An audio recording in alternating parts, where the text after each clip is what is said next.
मनसा स्मरामि।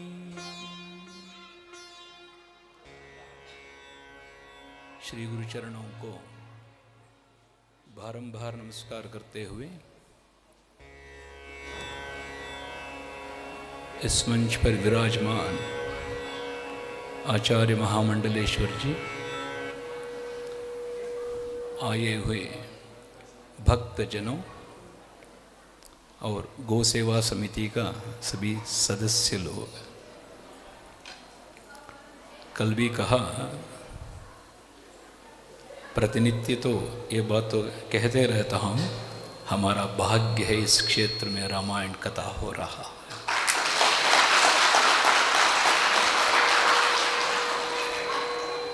सनातन धर्म वो धर्म ग्रंथ अपौरुषेय कहते हैं। अपौरुषेय का मतलब है कोई लिखा हुआ नहीं, और हमारा धर्म अनादि। अनादि का मतलब है कब चालू हुआ किसी को पता ही नहीं चलता है। हमारा सनातन धर्म को छोड़कर कोई भी धर्म है, कब चालू हुआ है उसके लिए एक डेट है। हमारा धर्म को ऐसा है ही नहीं।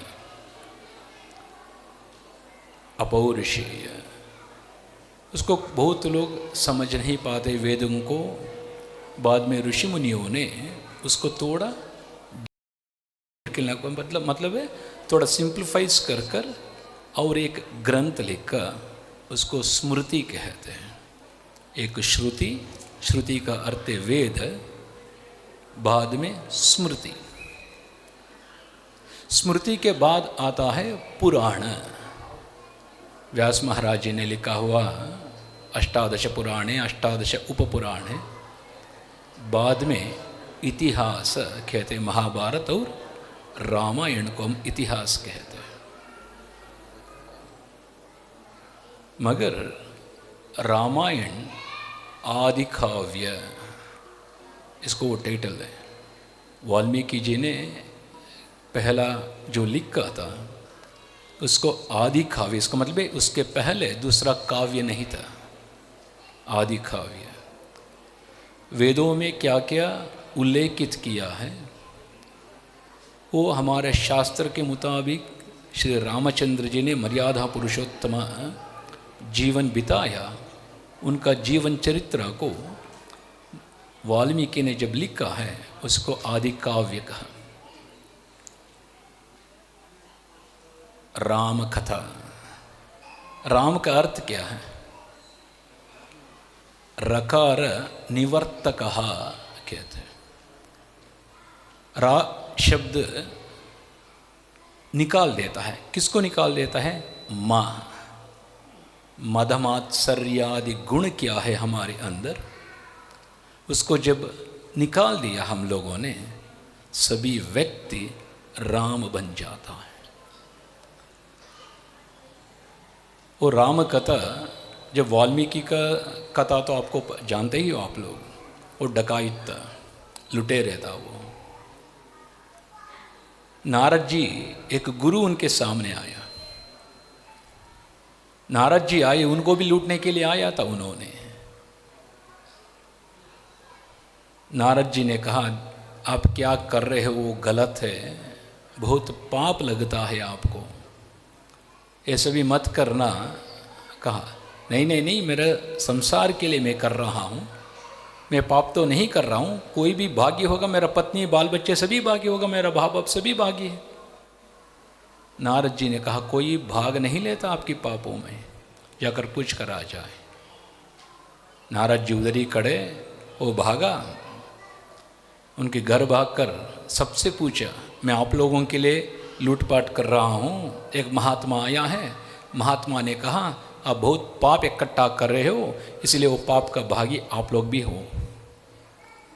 कोई उनका पाप लेने के लिए तैयार नहीं था, ना पत्नी ना बाल बच्चे। पत्नी ने कहा आपका धर्म है, आप कैसे हमको पाल पोषण करते हो, आपकी इच्छा, हम उसमें भागीदार नहीं हैं, आपका कर्तव्य है, दैट्स योर ड्यूटी। चौंक गया उन्होंने, बहुत अंदर एक चेतना, सुप्त चेतना जागृत हुआ उनके अंदर, आकर नारद जी का पैर पकड़ा, हमारा उद्धार करे। नारद जी ने मंत्र दीक्षा दिया। हमारा भाषा में कहते हैं, पेड़ के लिए हम लोग मरा कहते हैं, कन्नड़ भाषा में पेड़ का अर्थ है मरा।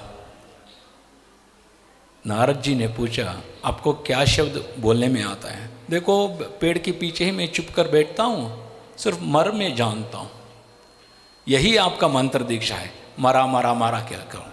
वो मरा मरा मरा मरा मा कहा, वो मर राम हो गया उल्टा, राम राम राम राम राम राम राम हो गया।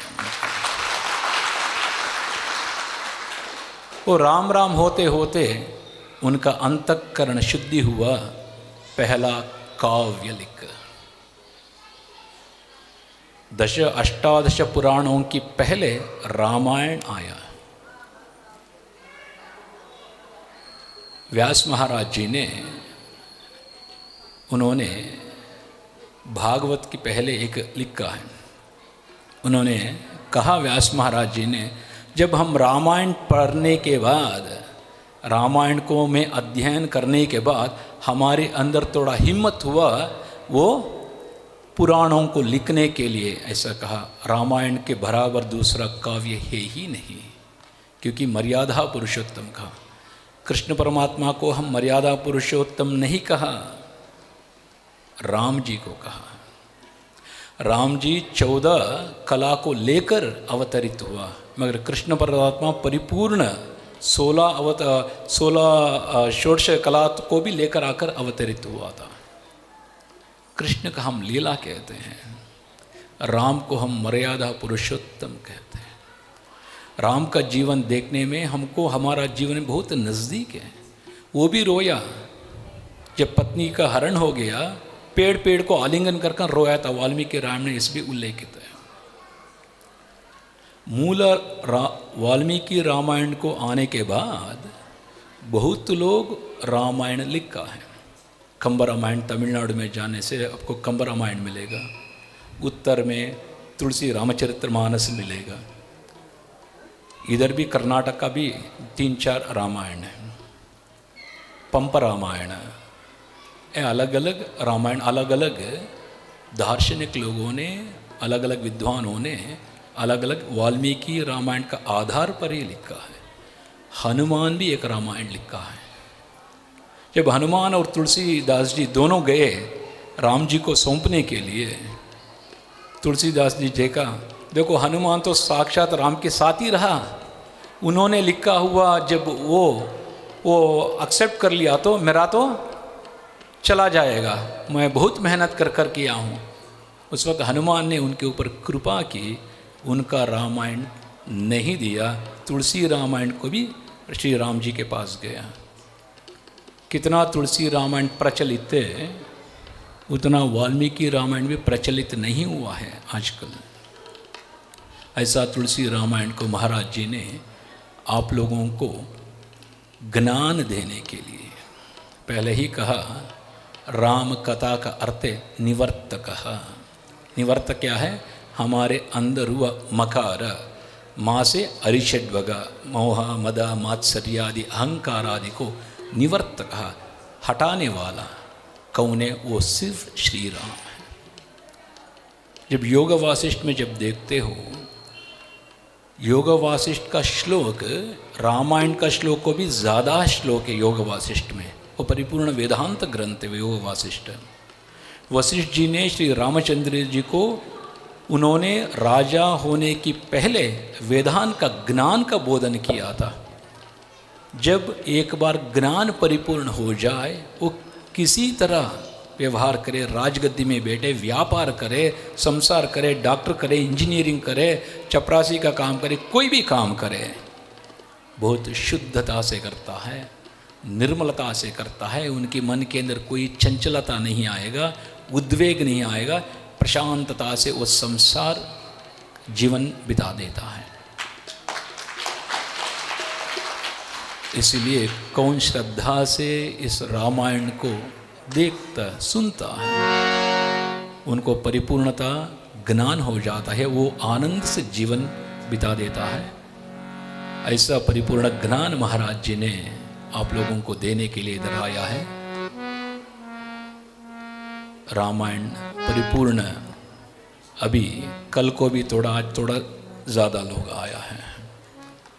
देखो, सिर्फ मैं मीठा खाने से कुछ फ़ायदा नहीं, हमको आनंद मिलेगा, मगर हमारे साथ 4-5 लोगों को भी मीठा बांटने से आपको ज़्यादा के ज़्यादा पुण्य मिलेगा, उनका आनंद में भी आप ही भागी हो गए। मैं देखना चाहता हूँ ये हाल परिपूर्ण भर जाए, उतना लोग हैं आप लोग। भगवती आप लोगों को भला करे और ज़्यादा शक्ति दे। पहले ही आप लोग बहुत धार्मिक लोग हैं, हमको बहुत आनंद लगता है, और ज़्यादा धर्म कार्य करने का सामर्थ्य जगदम्बा आपको प्रदान करे। हरिओम तत्सत।